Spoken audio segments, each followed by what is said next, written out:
I'm the Doctor. Don't you recognise me? Oh yeah, that's right.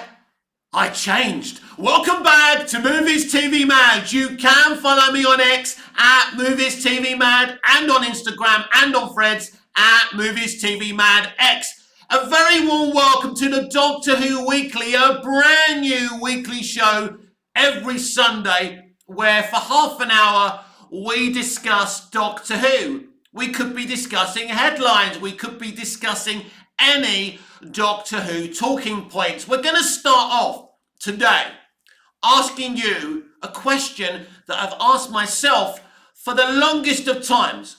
Was Doctor Who better off as a cult TV show that had died with a little bit of fan fiction, a few novelizations and some big finish? Did reviving the show ultimately hurt the show? Or was it a good thing that Russell T Davies originally brought it back so well and so fantastically and took it from being a cult TV show to being one of the most popular entities, iconic shows and characters of all time? Comment down below. Let me know. Well, for me, there's a complicated answer to this question, because it does look like history is repeating itself with the revival of Doctor Who. When the original Doctor Who launched on BBC TV in 1963, it started off very popular. It was new, it was bold, full of imagination. The production values, at the time production values weren't high anyway, but it wasn't an expensive show. But there was a lot of kind of brilliant, they invented ways to make a show at that time, originally in black and white. But what happened to the original series of Doctor Who as it went on, it became less and less popular with the mainstream audience, and it became a cult TV show. And I believe in the end, we're getting that way with the revival, but at a lesser extent. As I say, Russell T Davies brought it back. He made it a mainstream show. Whatever you think about what he's doing now, because I'm not one of those people who, if someone does something I don't like, I don't start saying, well, I didn't like you anyway. I didn't like what you did anyway. If I'm dating a girl, right, a woman, and she dumps me, I'm not going to say, well, I never liked you in the first place. And I'd never say that about RTD. What he did was genius. He put a lot of thought into bringing Doctor Who kicking and screaming into the 21st century. And for 5 years, it had top ratings. It was critically acclaimed. It was winning awards after television awards. It was a great success story, and new Doctor Who fans were being created all over the world. A new generation of Doctor Who fans is a bit like Smallville. We could call Smallville a similar revival, but a revival of Superman. Smallville created a new generation of Superman fans, and it was the same with Russell T Davies' revival of Doctor Who. And everything was good. Then he left. He finished his era beautifully. Not only did he give Donna Noble, aka Catherine Tate, a great ending, a tragic ending, but tragic endings can be celebratory as well. He gave his 10th Doctor, David Tennant, one of the most popular versions of the character of all time, a great ending, a great send-off. And really, it was an end to an arc, not just for David's Doctor, but for Christopher Eccleston's Doctor, Russell T Davies' Doctor, full stop. We had 2 spin-off series under Russell T Davies. He brought back iconic companion, the late great Liz Sladen, as Sarah Jane. He brought back the Daleks successfully. The Master, the Cybermen. What he did was amazing, and we can't go back and rewrite history. We can't be like current day entertainment who like to rewrite history, as we've seen recently in RTD2, right? He did an amazing job. He brought in people like Mark Gatiss, who gave us some great episodes in the RTD era. His best episode ever, The Unquiet Dead. It was amazing to see what RTD did with Doctor Who, and he brought some really bold, talented Doctor Who fans to create new episodes, new creatures, new concepts for us. And it was fantastic. And I celebrate that. One of the people he brought in was Stephen Moffat, who of course became a rock star after doing the episode Blink, which was a Dr. Light episode. I like Blink, but I don't think it's the episode that everyone thinks it is. But I do think, the Weeping Angels were a great concept, but they should have been a one-off. So Stephen took over from Russell as showrunner. Now, at first, it was very hard for me to get into what Stephen was doing. It's not that what Stephen was doing was bad or I didn't like it. It was so different, and I was so obsessed and in love with Russell T Davies as a creative and what he did. It's only now where I believe the Moffat era is aging better than the RTD era, and I actually appreciate what Moffat did. What Moffat did is focus on his stories, his concepts and characters. He didn't give a shit about ratings, marketing or publicity. Stephen was all about Doctor Who and servicing the character and the concept. When you look at something like Heaven Sent, I don't think RTD did some great stuff like, Midnight, but I don't think RTD ever got close to something like Heaven Sent. And, Moffat is just such a different mentality to Davies. And I'm going to be so bold and say that Moffat probably purely loves Doctor Who more than RTD does. I'm not questioning RTD as a Doctor Who fan, but I think when Moffat still talks about Doctor Who, considering the hate he got from some, and the hard time he had, and how he was trying to desperately get away from running the show near the end, he's still in love with it today. And I love Moffat, and sometimes he turns up on X, and I think it's brilliant what he has to say. Got a lot of time for Stephen Moffat, more time for him now that he's not showrunner of Doctor Who anymore. So sometimes it takes longer to appreciate a work of art, and what Moffat did was amazing. So I'm going to say right here and right now, RTD1 and the Moffat era were peak Doctor Who revival. But the Moffat era did start to lose ratings because, as I said earlier, he wasn't focused on all of that. Moffat did whatever he fucking wanted, and he didn't give a shit about the consequences of that. Where Davies is very good at marketing himself and marketing the show to make it popular with young people. And that's what he did. The ratings in the RTD era, the original era, were huge.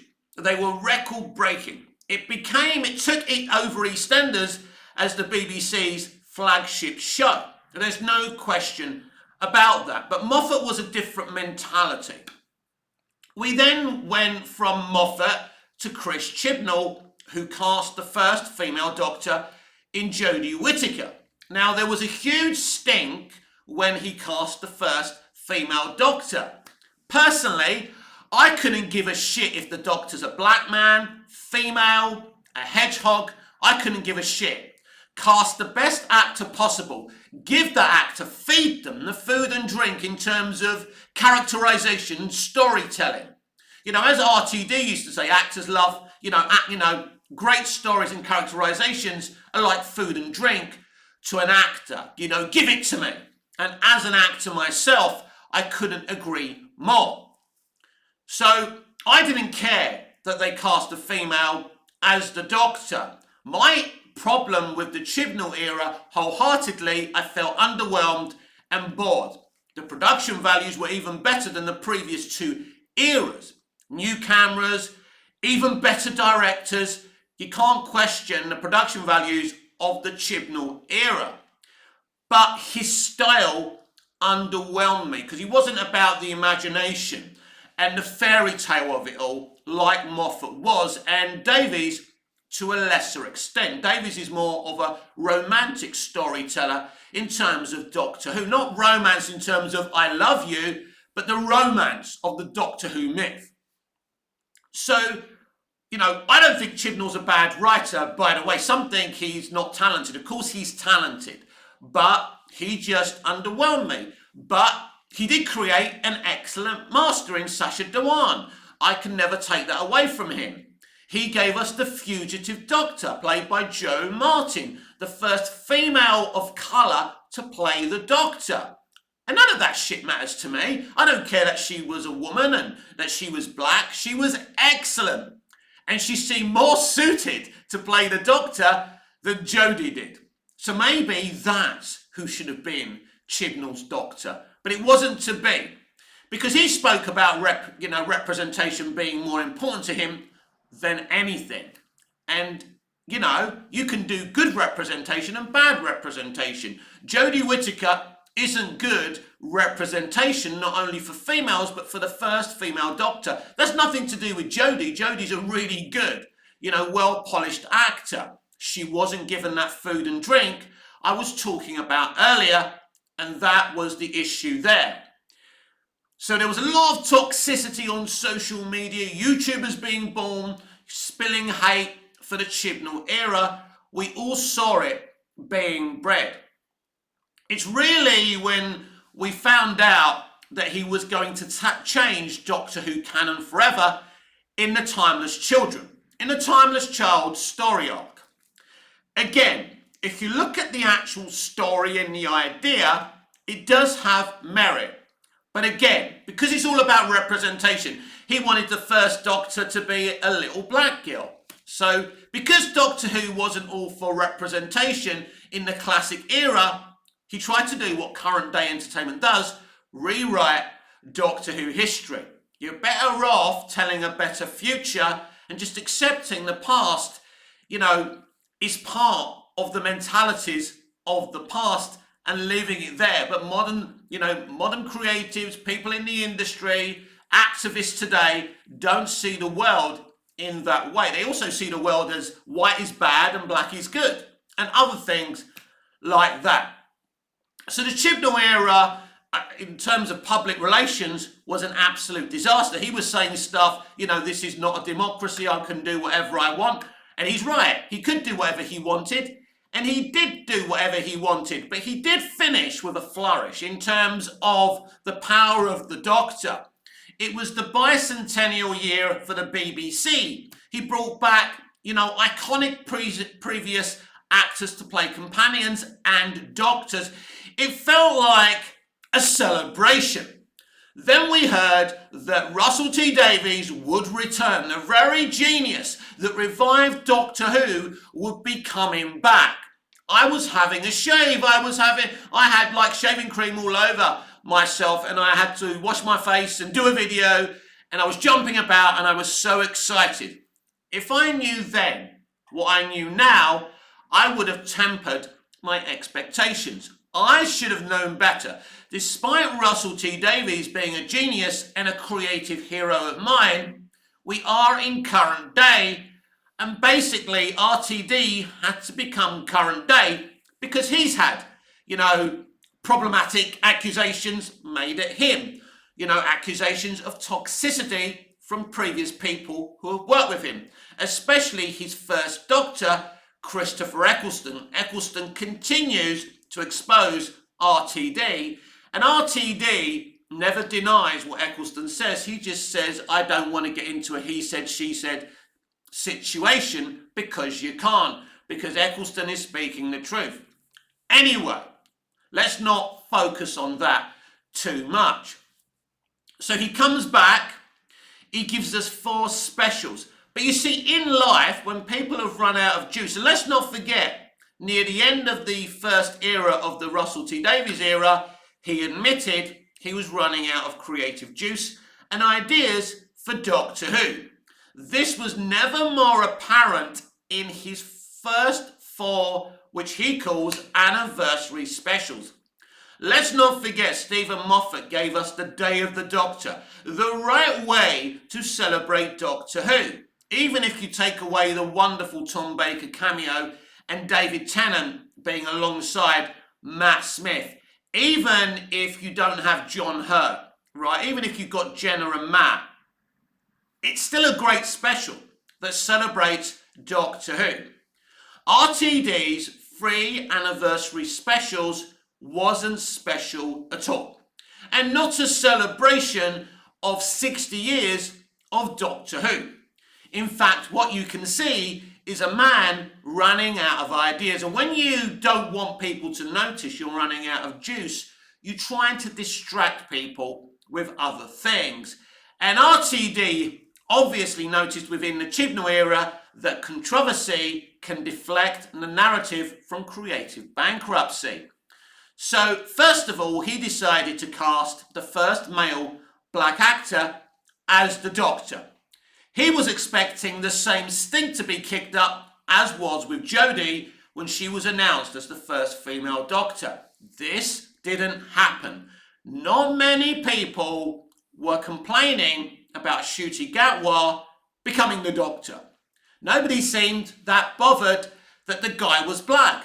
Quite right too. We're talking about a Time Lord, an alien who can change her face to anything, basically. So there shouldn't be any complaints there.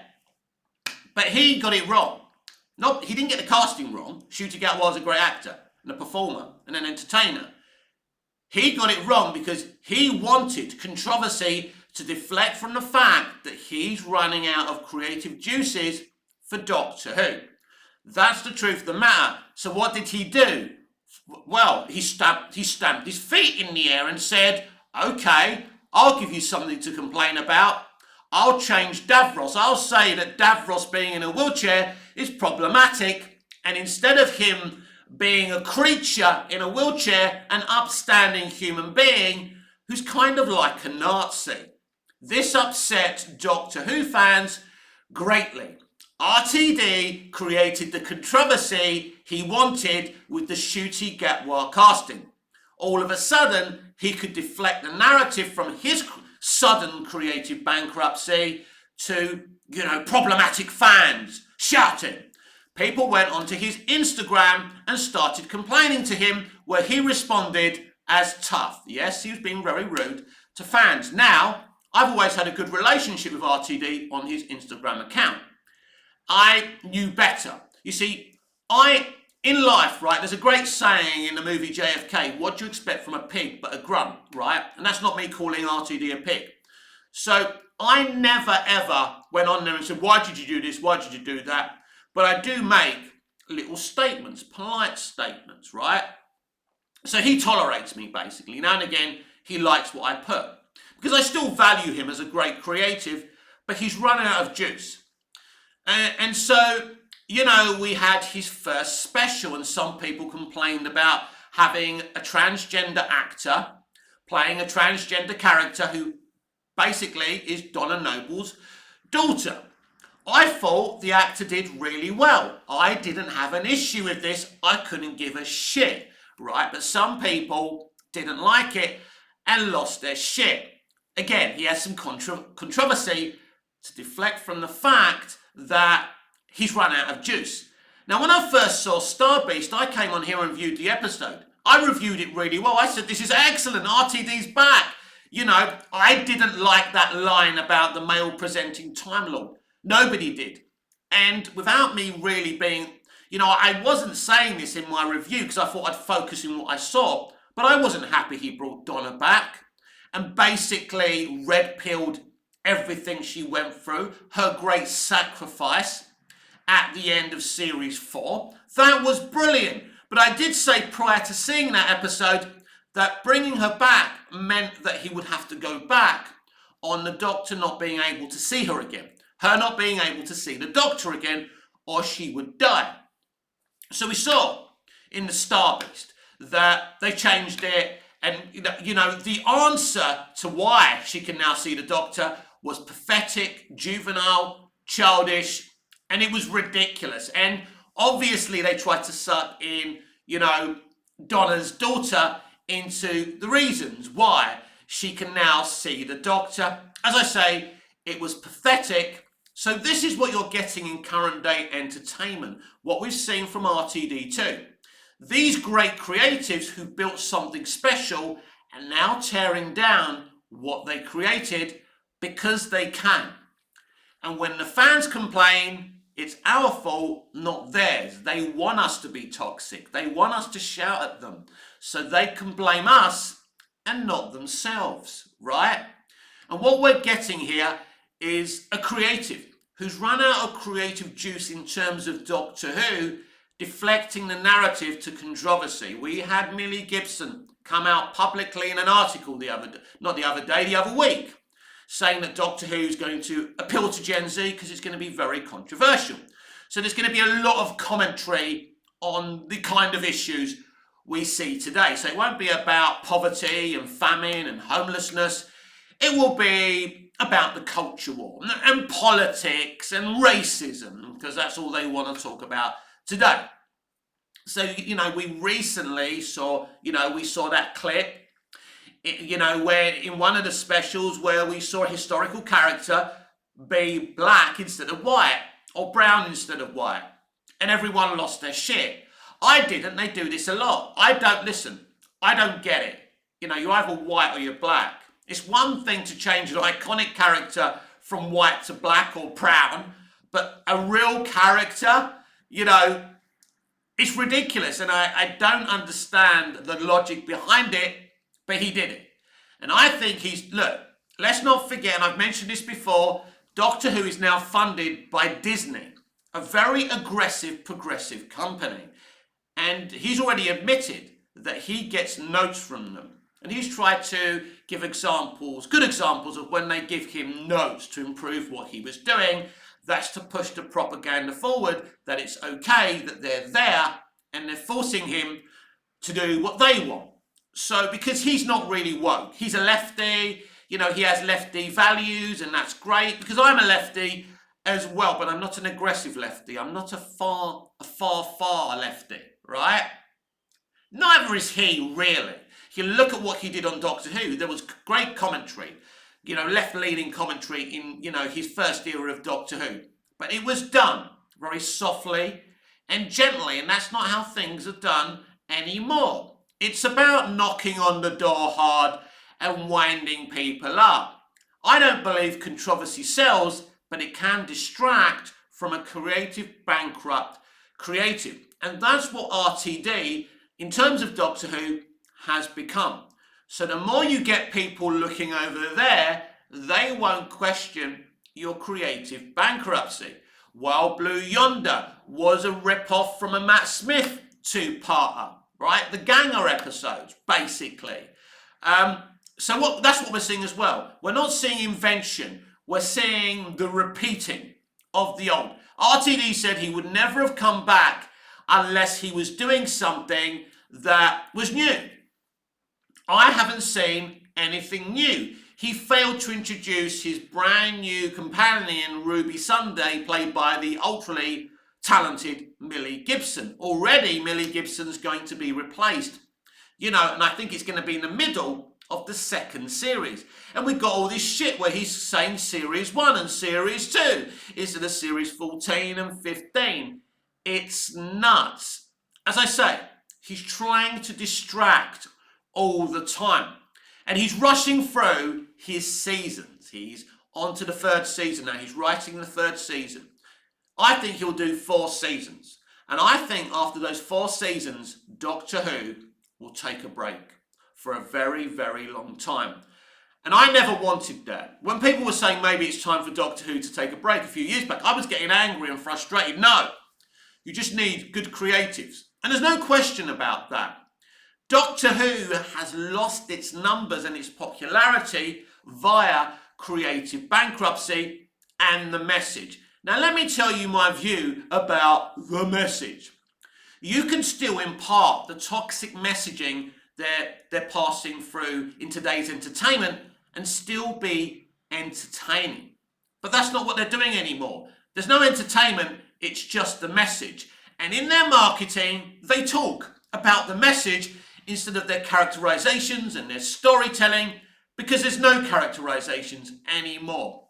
He took David Tennant's Doctor, a popular doctor, and turned him into the 14th Doctor, a soft beta male, who basically was the Doctor again because he needed to rest. He needed to retire in Donna Noble's garden. That's the reason. Doesn't make any sense. So what happens in the end? You've got this brilliant, beautiful revival. They start fucking with the canon. I don't mind fucking with the canon when it's good and it's fleshed out. You know, the problem with Doctor Who is, in terms of, for example, the Timeless Child, the Timeless Children, is there's this unsaid rule between fans and creatives, even in the revival, that we don't know the Doctor's origin story too much. So you create a new origin story in the Timeless Children, but you can't flesh it out because there's an unsaid rule that we don't need to know too much about the Doctor's origin story. So my question is, why bother doing it? For a hot take. It caused controversy, and he didn't even flesh out his idea. The Fugitive Doctor. He basically just wanted the first black female Doctor. He didn't want to flesh out his Fugitive Doctor. First of all, that's a bad look when you're saying you feel representation matters and is important when you give your first female black Doctor one great appearance and a few cameos that are nothing to do with what you set up for her in the first place. It's a fucking cop-out. They're hypocrites. And that's my biggest frustration about the whole thing. You do a bi-generation, which makes little sense, where a black man is birthed from a white man. Make it make sense, right?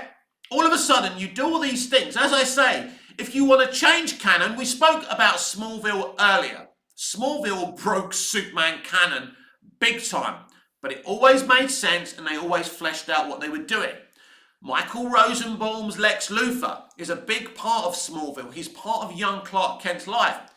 They're both living in Smallville. Lex lives in a castle, Clark lives on the farm with his adopted parents. That isn't original Superman canon, but they fleshed it out and they made it work. They created lots of different myths for Superman and Clark Kent in Smallville, but they fleshed it out and made it work. It's okay to change things slightly and break canon as long as you're going to flesh it out and make it make sense. And these canon breaks are not being fleshed out, and they're not, they don't make sense at all. RTD purposely said just before The Giggle, which was the third and final 60th anniversary special, it's going to be controversial to wind people up. I don't think the bi-generation is controversial at all. The Giggle was a boring episode till Ncuti Gatwa actually turns up and, RTD amps it up a bit. Because basically I think he made the 14th White Doctor boring and dull and not as good as the original Tenant Doctor. So when Ncuti comes up, he seems like the big man, and the white 14th Doctor seems like the lesser man. This is the mentality we're working in current day. So, with all of that said, with me presenting you with the evidence, I now want you to comment down below. In fact, you can come and find me on Twitter at Movies TV Mad, or X, or whatever we're calling it, and just tag me and tell me what you think. Answer me this question. Was Doctor Who better off remaining a dead cult TV show that wasn't on the TV, where people were writing fan fiction, novelizations, Big Finish? Was it better off remaining that way, or are you glad you got the revival? I'm going to be honest. I am glad Russell T Davies' first 5 years exist. 4 seasons and a few specials, right? That's special, that's beautiful. I'm glad that the Moffat era exists, and some people will be glad that the Chibnall era exists, and some people are loving RTD too, and we'll see how the ratings get on. They've been solid without being fantastic at the very least, and that's an honest way of perceiving what's going on. But I did not really enjoy those first 4 specials. They were okay, they were watchable. I don't think he developed Ruby Sunday well. I didn't feel the excitement like I did with Billy Piper's Rose, or Freema Agyeman's Martha Jones, or Donna Noble, or Astrid, and I can go on. Creatively, RTD seemed like a man who can't be naffed to be doing what he's doing. It seems to me he's simply just there to make money for his company, Bad Wolf, and then move on. Because I truly believe that Doctor Who will end. There's two scenarios here. If we step out from current day entertainment mentality, after RTD's done after his full series, they bring in a new kind of person. Someone with the mentality, someone who loves Doctor Who, but is not one of the people that's part of the RTD Country Club. Not Moffat, not Gatiss, none of those people. Somebody new. And somebody who's there not because they're a woman or black. You know, you can bring in a black showrunner, you can bring in a female showrunner, but they love Doctor Who and they're really inventive and creative. They're brought in for the right reasons. They're the two scenarios. But I think the favourite scenario, I think the most likely scenario is once RTD2 is done, that Doctor Who is given a rest. And maybe that's the best thing for the franchise. Thank you for joining the first edition of the Doctor Who Weekly. I hope you enjoyed it.